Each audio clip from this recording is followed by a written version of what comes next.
Hello my darlings, Lindsay here from Sacred Moon.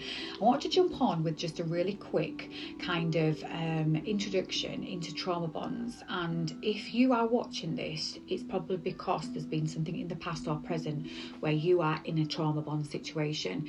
Now, trauma bonds are not just in romantic relationships. Trauma bonds can be with a parent, it can be with your child, it can be with a friend, somebody at work. What a trauma bond is where basically two people have connected on an energetic chord where you both recognise each other's trauma.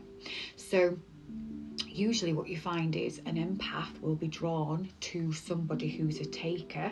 So that could be toxic masculine, toxic feminine energy. I'm not here to label, guys, because I do think narcissism is absolutely rife and very quickly thrown about. And I think what we need to understand is that we've all had toxic relationships, but it doesn't mean they're narcissistic.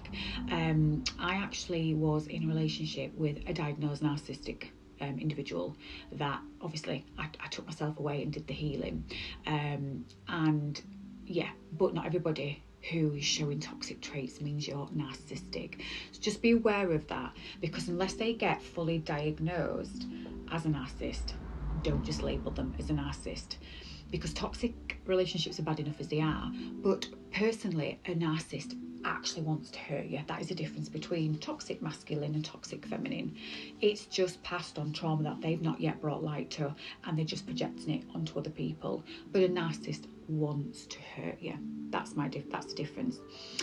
But if you are wanting to basically sever that attachment style, you would be really doing yourself a favour by visiting the subconscious field, because that is where the trauma is. So if you want to work with me regarding doing the proper deep work, then I would advise that you either reach out, we'll have a little chat, and then we can book you in for the deep transformative work. Because as having my practice for over eight years, the biggest thing that I found is the biggest shifter is doing the deep quantum healing work, because everything is done when we're between the age of 0 to 7. That's when we're going to find out what our attachment style is, and then from that we are literally just strengthening the attachment style with other people until we decide, you know what, I know I need to go back and revisit that. And usually it does come from parents, and that's not a blame, that's just more of an awareness that at the end of the day, if two people have brought us into the world, well, of course it's going to be down to your parents how you see the world, because that's how you've been conditioned. And it's about taking your power back and going, no, I want to end that that ancestral trauma. So if you want to work with me, reach out and get in touch, and let's start that journey and really do the inner work.